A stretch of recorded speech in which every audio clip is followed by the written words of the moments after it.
Tout d'abord, merci beaucoup de cette invitation pour parler de ce sujet qui est toujours d'actualité d'année en année, qui a été largement développé par mon patron depuis maintenant plus de 10 ans et qui est toujours issu de nouveautés tous les ans. Donc c'est vraiment un vrai plaisir pour moi de venir même en virtuel discuter de ça. J'espère que j'aurai l'occasion de revenir en présentiel dans cette belle ville qui est Annecy ou une autre de la région, car c'est une région que j'apprécie beaucoup. Euh, Hop là. Je vais vous remettre au début de mon diaporama plutôt, c'est plus logique, plutôt qu'à la fin. Mes conflits d'intérêts, je suis consultant pour Dornier. Mis à part ça, je n'ai pas d'autres conflits d'intérêts. Tout d'abord, on va commencer par qu'est-ce qui est marqué dans les recommandations. Ce qui est marqué dans les recommandations aujourd'hui, c'est qu'on a le choix entre deux lasers pour la lithotripsie laser endocorporelle. Globalement, on a le choix entre le laser holmium-yak que tout le monde connaît et le laser thulium fibré qui est arrivé plus récemment mais qui a fait une sacrée entrée dans le marché des lasers pour la lithotripsie laser endocorporelle, que ce soit en urétéroscopie ou en chirurgie percutanée.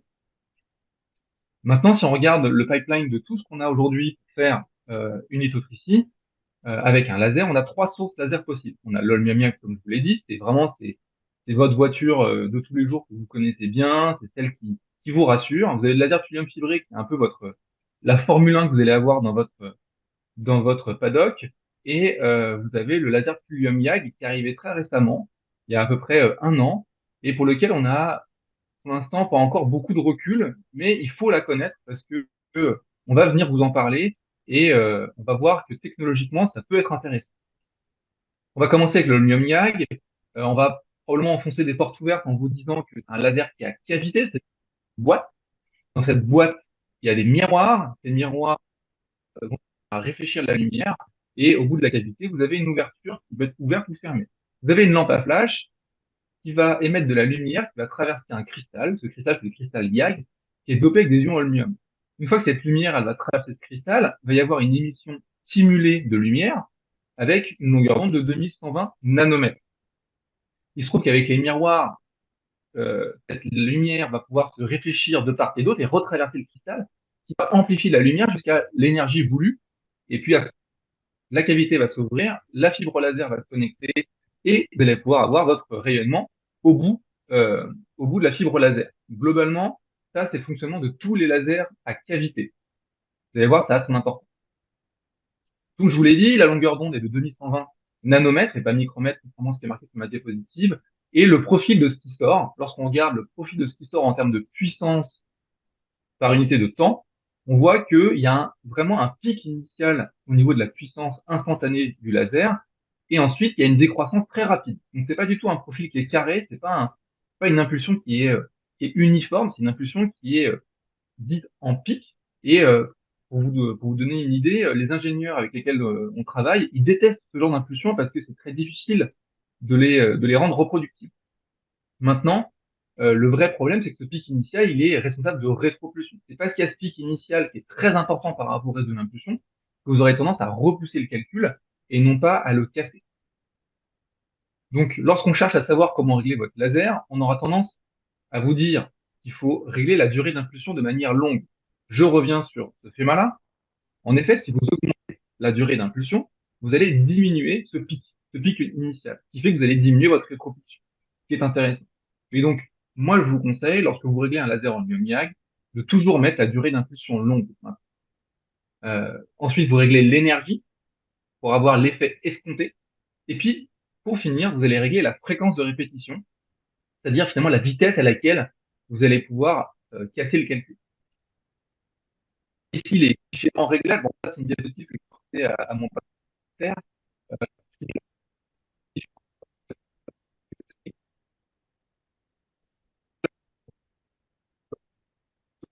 qui sont assez aléatoires. Et en fait, fréquence, vous pouvez utiliser la durée n'importe lequel désormais, utiliser une durée d'impulsion courte pour avoir justement la puissance initiale d'impulsion le plus fort possible. Et donc, vous voyez qu'à chaque fois, on va utiliser les créations. coups de 20 Hz, 30 Hz. Frédéric, Oui, on peut ouais, t'interrompre juste. En fait, quand tu passes bien tes sûr. vidéos, t'as moins de flux et on t'entend quasiment Ouais. plus. Est-ce qu'il te serait D'accord. Eh possible ben, de couper au moins une ou deux vidéos ou la tienne, ouais, effectivement. je vais couper ma vidéo alors. Hop, je vais couper ma vidéo. Hop. Est-ce que c'est un peu mieux? Ah, c'est nettement mieux. Super. Eh ben, parfait. Donc, je vous disais, je sais pas où on s'en est arrêté, mais globalement, qu'il y a trois modes connus pour le laser au miamiag. Il y a le dusting, la fragmentation et le popcorn. Que c'est des modes qui sont bien connus par tout le monde. Pulvérisation, casser un calcul en morceaux et puis réduire la taille des fragments qu'on a produits sans faire exprès au cours d'un dusting, c'est le popcorn. Et vous voyez qu'à chaque fois, on fait varier la fréquence et l'énergie. Le dusting, vous avez une énergie qui est basse, une fréquence qui est un peu élevée, mais pas très élevée. On est en dessous, on est largement en dessous de 30 Hz. Donc, on est sur des lasers de faible puissance. Pour le lithotricity laser, on n'a pas besoin d'une forte puissance. D'accord? Ça, c'est pour l'énucléation ou autre. Mais en tout cas, pour casser un calcul, on a, en urétéroscopie du reste, hein, mais on n'a pas besoin d'un laser haute puissance. Et de manière générale, je vous déconseille d'utiliser de la haute puissance. Et je vais vous dire pourquoi. En effet, déjà, première chose, c'est parce que la faible et la haute puissance ont les mêmes résultats, que ce soit en termes d'efficacité, c'est-à-dire qu'on voit que globalement, dans 80% des cas, que ce soit avec une faible puissance ou une haute puissance, pour le laser all on a les mêmes résultats en termes de stone free rate, en termes de 100 fragments résiduels. On n'a pas de différence sur les complications. Juste, apparemment, on irait plus vite, mais on casse le calcul avec le même débit d'ablation. Bon, globalement, ça veut dire qu'il n'y a pas de différence du tout. Le problème de la haute puissance et de la haute fréquence, et aussi d'être un jeune opérateur dont je fais encore partie, c'est que on s'expose à des risques de lésions urétérales. C'est d'autant plus important qu'en ce moment, on parle beaucoup de sténose urétérale avec le laser thulium fibré. Et une fois de plus, on va enfoncer quelques portes qui sont un peu entrebâillées. Le fait que c'est pas le problème du laser, c'est le problème des réglages. Et en effet, si vous mettez une haute puissance, c'est-à-dire au-delà de 30 watts et au-delà de 30 Hz, et que vous êtes un jeune opérateur, vous irez plus vite, ça c'est sûr, mais vous ferez plus de lésions urétérales. Et ça a été démontré. Donc c'est pour ça que les recommandations vous disent que dans l'urtère, il ne faut pas mettre plus que 10-15 watts comme puissance moyenne et plus de 25-30 watts dans les cavités rénales. Ça c'est vraiment mais primordial et on peut pas se passer de ne pas connaître ces recommandations. C'est vraiment le plus important parce que la première chose à faire, c'est d'abord d'opérer de manière safe. Bon, si on résume, le laser all gag, c'est le laser que tout le monde connaît. Pour les calculs, c'est du low power. Vous pouvez faire du dusting et de la fragmentation. Ça marche sur tous les calculs. Ça fait depuis 1992 qu'on sait que ça marche sur tous les calculs. Donc, on a quand même pas mal de recul. Le problème, c'est la rétropulsion. C'est que même si on allonge la durée d'impulsion au maximum de ce qu'on peut faire avec l'aluminium YAG, on a toujours une petite rétropulsion et c'est quand même furieusement agaçant de repousser le calcul plutôt que de le traiter. L'autre problème, c'est que la fibre laser, lorsque vous la mettez en déflexion, dans le calice inférieur, par exemple, elle a un risque de fracture qui est d'autant plus élevé que l'énergie va être au-delà de 1 joule et la fréquence au-delà de 20 Hz. Le dernier problème, c'est, on sait qu'on peut faire de la pulvérisation, mais à quel point est-ce que ce qu'on produit comme calcul, c'est fin? Et en fait, un des symptômes de tout ça, c'est que toutes les études qui servent à définir le stone free rate se sont basées sur des fragments résiduels de moins de 3 millimètres. Mais est-ce qu'aujourd'hui, un fragment résiduel de moins de 3 millimètres, c'est vraiment de la poussière? Bah, probablement que non. Probablement que ça va dépendre du type de calcul qu'on s'intéresse. En effet, si vous me dites que il y a le patient est stone free avec un fragment de 3 millimètres, alors que c'est un cyste pénurique, c'est sûr que la définition, ce sera non. Donc probablement qu'il faut qu'on revoie ces définitions dans les études avec des définitions composites de succès que sont le stone free rate en gardant ces 3 millimètres parce que c'est dans toutes les études pour l'instant encore abordé, mais aussi la définition du zéro fragment. Sur votre scanner, vous avez plus rien du tout. Et je pense que c'est vers ça qu'on va tendre. L'autre problème du générateur, c'est que bah, il est fragile et parce que c'est un laser à cavité et que ses miroirs ne sont plus parfaitement alignés, ça pose un problème, ça pose un franc problème que le laser ne fonctionnera pas. Donc il est quand même relativement fragile. Le bruit, en effet, il y a un système de refroidissement parce que le rendement de la cavité est pas exceptionnel. Et ce système de refroidissement est bruyant. Il est d'autant plus bruyant, c'est un laser à haute puissance qui vous vous induit à plutôt utiliser un laser de faible puissance. Alors l'autre grand combattant dans cette guerre des lasers actuelle, c'est le laser thulium fibré. Vous le savez, il y a maintenant quasiment 4 ans, je crois. Oui, c'est à 2018-2019. Donc là, lui, c'est un laser qui est pas du tout à qualité. Laser est fait avec une fibre. Cette fibre, elle est dopée aux ions thulium, elle va être connectée à des diodes qui vont cette fois-ci exciter la fibre et produire un rayonnement. Ce rayonnement, il va suivre tout le long de la bobine de fibre au thulium, et c'est pour ça qu'on l'appelle le laser thulium fibré, et ça va produire une émission qui auront cette fois-ci une longueur d'onde de 1940. Donc c'est vraiment une technologie complètement différente, avec un rendement euh, de production d'énergie qui est bien plus important, et surtout, vous allez comprendre pourquoi, comme il y a un meilleur rendement, le système de refroidissement, c'est un petit ventilateur d'ordinateur, donc ça fait quand même nettement moins de bruit. Après, le reste du fonctionnement est le même, la cavité s'ouvre, la fibre laser est connectée, et ça vous emmène le faisceau laser jusqu'à l'extrémité de la fibre. Lorsqu'on regarde ce qui sort réellement du laser, on voit que le profil n'est pas du tout pareil.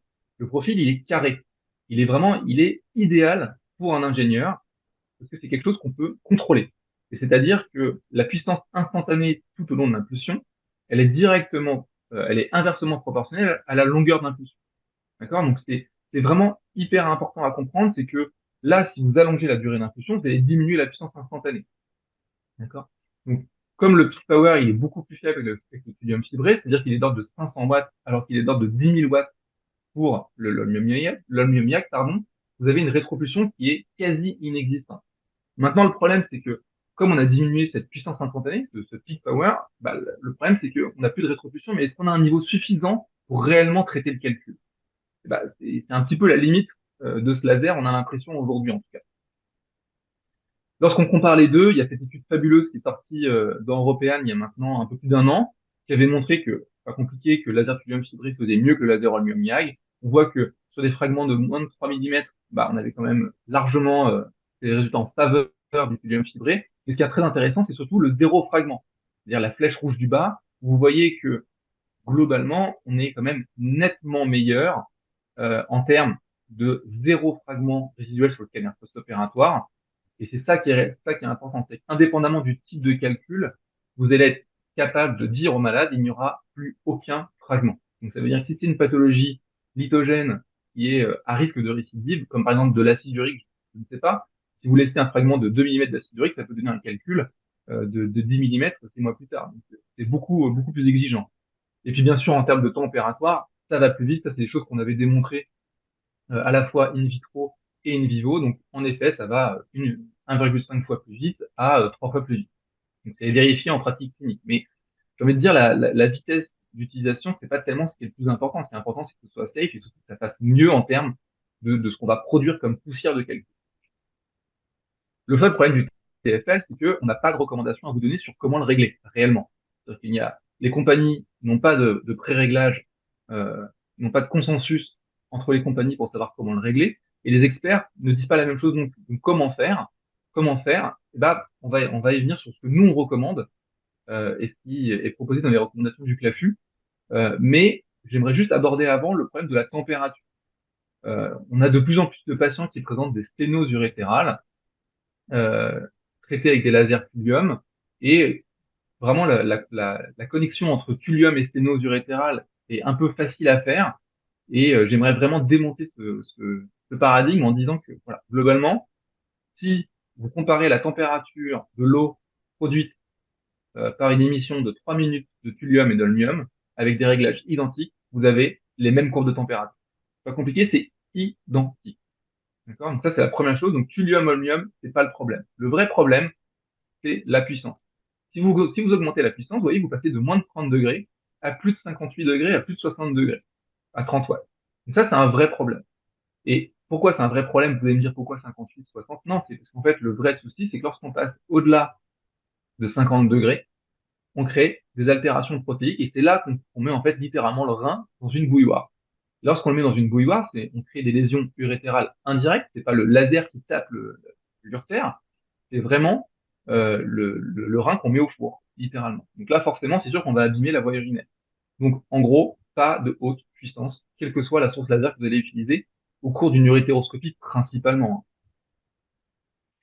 Le laser thulium fibré, qui peut faire des hautes fréquences jusqu'à 2000 Hz théoriquement, ce qui ne sert à rien en pratique clinique, c'est pareil, si vous le mettez à 100 Hz, bah oui, vous allez augmenter fortement la température par rapport à des basses fréquences. Donc finalement, haute puissance, haute fréquence, on augmente la température, on augmente le risque rétéral, mais c'est pas différent d'un laser TFL, d'un laser holmium-ion. Donc finalement, qu'est-ce que on peut recommander aujourd'hui pour être safe entre le laser thulium fibré et le laser holmium-ion? C'est d'utiliser la durée d'impulsion la plus courte, c'est-à-dire le peak power le plus élevé, c'est-à-dire rester à 500 watts de peak power, c'est-à-dire avoir le niveau maximal que le laser thulium fibré peut vous offrir en termes de puissance instantanée, parce qu'il sera toujours au moins 20 fois plus faible que celui pour le holmium-ion. Donc vous aurez toujours pas de rétropulsion. Mais vous arriverez quand même à optimiser la capacité de fracture du calcul euh, par le laser. On vous conseille de régler une énergie faible et une fréquence faible. Vous testez, vous regardez ce qui se passe, et puis vous augmentez votre énergie jusqu'à ce que vous obtenez une fracture du calcul qui vous paraisse adaptée, c'est-à-dire, si vous voulez faire du dosing, vous montez jusqu'à ce que ça grignote bien le calcul, et ensuite vous adaptez la fréquence à votre vitesse de traitement.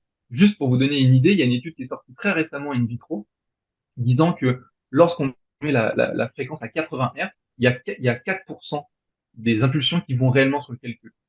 D'accord. Et lorsqu'on est au-delà de 15 Hz, il n'y en a plus que 50%. Donc en gros, ça sert à rien de monter au-delà de 15 Hz si vous voulez taper dans le calcul, parce que tout le reste des impulsions qui n'ira pas sur le calcul va servir exclusivement à augmenter la température. Donc vraiment, très important, contrôlez bien vos réglages, soyez raisonnable, ça vous évitera d'avoir des soucis. Et le jour où on vous demandera de mettre vos réglages laser dans vos comptes rendus opératoires, ce que je vous conseille à titre personnel, ça vous évitera d'avoir des soucis en termes médico-légaux. Donc, en urétéroscopie, je pense que j'aurais suffisamment insisté. Vous voulez pas de soucis, vous restez à 30 watts maximum dans les cavités rénales avec 30 Hz maximum et 10-15 watts dans l'urtère avec 10 Hz maximum. Le thulium fibré, vous avez vu que ce peak power était donc assez faible, on est à 500 watts, donc 20 fois plus faible que l'holmium-ion. Et ben, est-ce que c'est suffisant pour faire de la percutanée? A priori, oui. Maintenant, je pense que Nadia pourra en témoigner et aussi Christophe Almeras qui a une bonne expérience de ça. Ça marche. Est-ce que c'est vraiment l'objectif pour lequel ce laser a été designé? Est-ce que c'est vraiment pour traiter un calcul en chirurgie percutanique? Je suis pas totalement convaincu. Je pense que c'est un laser qui a été designé pour faire de la poussière, pour faire du dusting fin. Et pour l'instant, on n'en exploite pas encore toutes les capacités puisque on produit tellement de poussière de calcul qu'on est un peu gêné au bout d'un moment dans les calculs qu'on traite. Mais c'est une super technologie, mais je pense qu'à mon avis, c'est pas designé pour faire de la chirurgie percutanée et pour aller faire de la fragmentation-extraction comme ça peut être le cas avec les lasers en lumière. Donc si on résume, le laser thulium fibré, c'est pas encore le niveau gold standard, mais en tout cas c'est au même niveau dans les recommandations.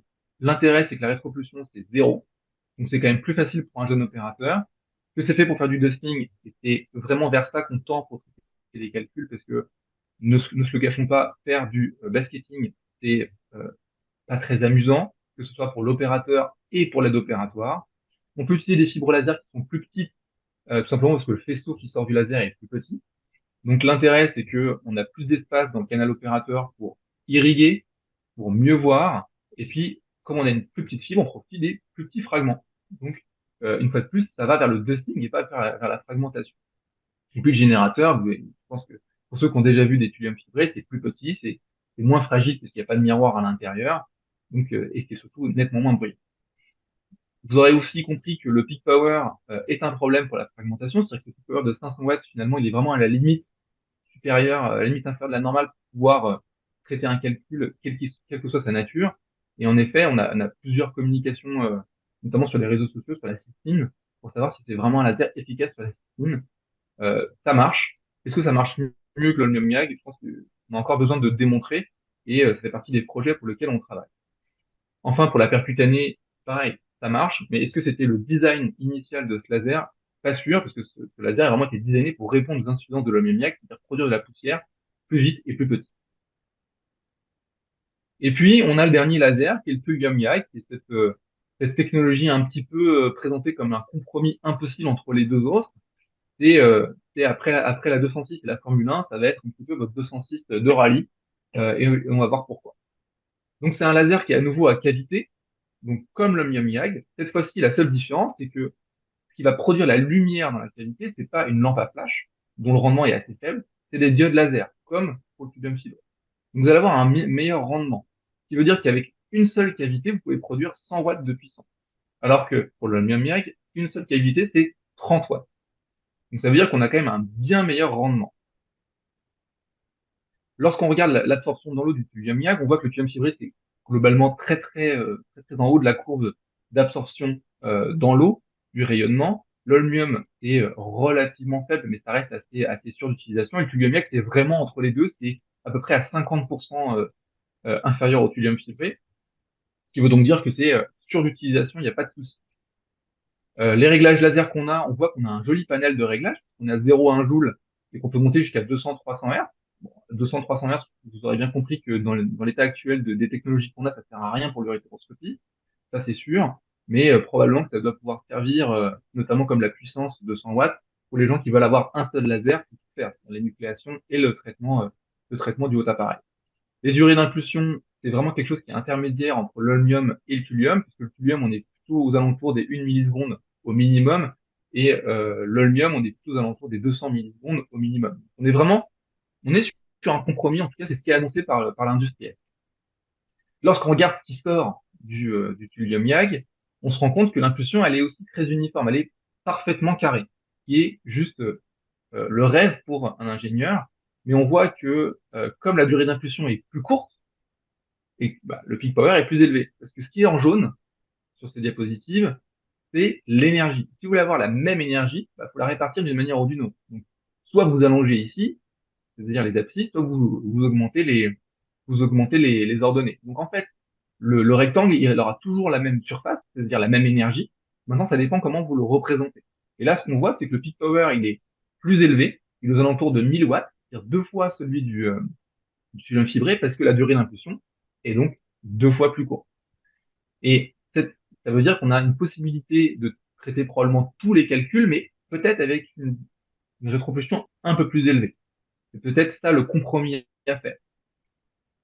Lorsqu'on regarde les résultats in vitro, il n'y en a pas beaucoup, hein. L'autorisation pour ce laser, c'est 2022, l'autorisation européenne d'utilisation en pratique clinique. Donc, il n'y a pas eu énormément de travaux, ça a commencé en 2019. Et on voit que in vitro, la rétropulsion est plus faible que l'omnium YAG, mais on n'a pas de comparaison avec le TFL. Donc ça, c'est clairement un manque in vitro, c'est quelque chose qu'il faudra démontrer quand même avant de pouvoir vous le recommander. Lorsqu'on regarde l'efficacité in vitro, on a l'impression que sur la capacité de dosing, c'est à peu près comme le thulium YAG, mais en réalité, lorsqu'on regarde le détail de la publication, on se rend compte quand même que le thulium fibré fait mieux, mais de manière non significative, en termes de dosing. Et en termes de dusting, par contre, on sait que le thulium YAG est beaucoup mieux que le laser holmium YAG. D'accord? Donc on a un peu l'impression que quand même c'est vraiment le compromis qui était annoncé sur le papier. Lorsqu'on regarde la capacité du thulium YAG, et ça c'est une étude très récente faite par un collègue suisse, on se rend compte que le thulium YAG il dust, c'est-à-dire qu'il produit de la poussière. Je vous rappelle, hein, la poussière c'est moins de 250 microns, pour dire que ça va sortir spontanément au sein des voies urinaires, sans faire de basketing. Et donc, on voit que, quelle que soit la composition des calculs, on est dans ces 250 microns dans la grande majeure partie des cas. Donc, cette étude-là, elle a été faite sur des calculs humains et c'est hyper important parce que lorsqu'on prend des calculs synthétiques, on produit toujours que de la poussière. Sur les calculs humains, on produit aussi des fragments.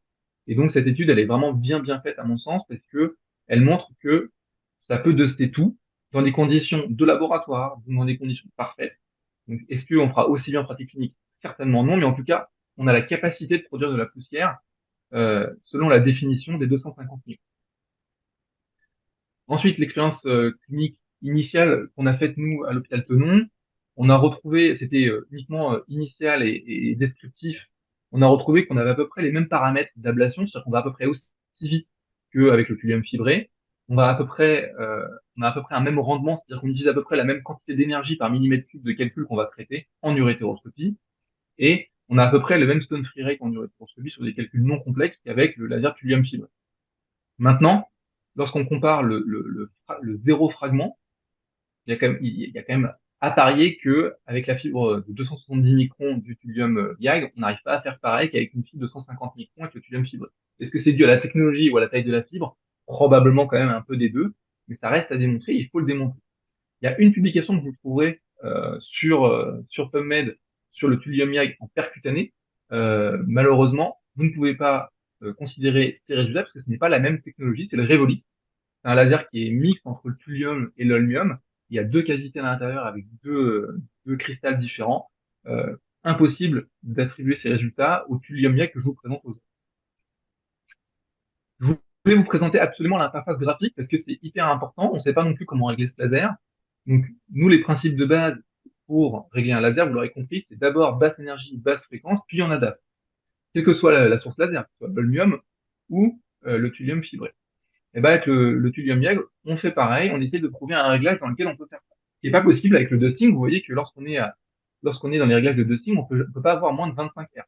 On peut obtenir moins de 25 Hz si on se met à 600 millijoules ou plus en longue pulse, c'est-à-dire en longue durée d'impulsion, mais dès qu'on passe en dessous des 600, c'est pareil, on est bloqué à 25. Donc moi, j'utilise pas ces modes-là à cause de ça. Moi, j'utilise ce mode-là, qui est le mode dit captif, qui est un mode qui, théoriquement, permet une optimisation d'impulsion pour éviter que le calcul ait une rétropulsion. Très probablement que le peak power est à vraiment cette limite de 1000 watts dont je vous ai parlé, hein. Et c'est pour ça qu'on arrive à avoir ce compromis entre les deux. Et on arrive à avoir 600 millijoules et tout ce qu'on veut en termes de fréquence. Moi, je commence à 5 Hz et puis j'adapte ensuite l'énergie et la fréquence en fonction du taux de fracture que je veux avoir et de la vitesse à laquelle je veux aller. Je suis littéralement incapable d'aller au-delà de 20 Hz parce qu'au bout d'un moment, je n'arriverai pas à mettre toutes les impulsions sur le calcul et c'est plutôt ça qui m'intéresse plutôt que d'essayer de mettre beaucoup, beaucoup de Hz et d'essayer d'aller très vite. Et finalement, à la fin, on finit par faire du basketing et ça prend beaucoup plus de temps le basketing que de traiter un calcul en utilisant un laser. Ça, c'était une petite vidéo pour vous montrer quand même. En effet, on produit, là, vous voyez, on produit de la poussière, mais il y a aussi quelques petits fragments qui sont dedans. Donc voilà, ces petits fragments-là qui flottent pas, ils sont au-delà de 250 microns. Ça, c'est sûr. Ils sont de l'ordre de, celui-là, il fait à peu près 3 mm, et les autres que vous verrez, ils font à peu près 1 mm. D'accord? Donc, ça, c'est sûr, de la poussière, mais est-ce que ça produit autant de poussière de dust de calcul que le thulium fibré? C'est pas sûr, mais en tout cas, il faut que ce soit évalué en pratique clinique et au laboratoire, et surtout de manière comparative par rapport au thulium fibré. Et donc ça, c'est vraiment un des projets à court terme qu'il faut réaliser avant de pouvoir vous le recommander en pratique clinique. Mais c'est une technologie qui est prometteuse, puisqu'elle répond aux insuffisances du thulium fibré au niveau de la puissance instantanée, au niveau du peak power. Vous pouvez faire de la pulvérisation, de la fragmentation, tout en maintenant une rétropulsion qui est faible. Et a priori, en tout cas dans notre expérience, on peut traiter à peu près tous les types de calculs, notamment la cystine, complètement déshydratée et ancienne, qui est vraiment extrêmement dure, et pour lequel d'ailleurs le laser Freddy avait été proposé, le néodymium YAG, dans les années 2000, et il avait été abandonné parce qu'il était il était incapable de traiter la cystine. Pour l'instant, on a quand même beaucoup de données in vitro, on a très peu de données in vivo, notamment pas de données cliniques.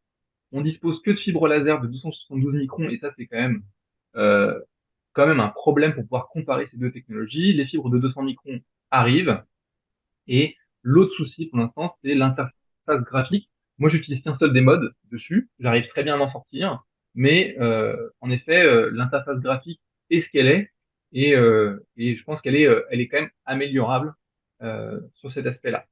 Pour finir, le bruit, malgré tout, c'est une cavité de 100 watts. Pour la refroidir, il faut un système de refroidissement qui est quand même plus brillant que le thulium fibré. Donc, c'est un laser qui fait un peu plus de bruit et qui présente les mêmes problématiques de fragilité puisqu'il y a des miroirs dans la cavité.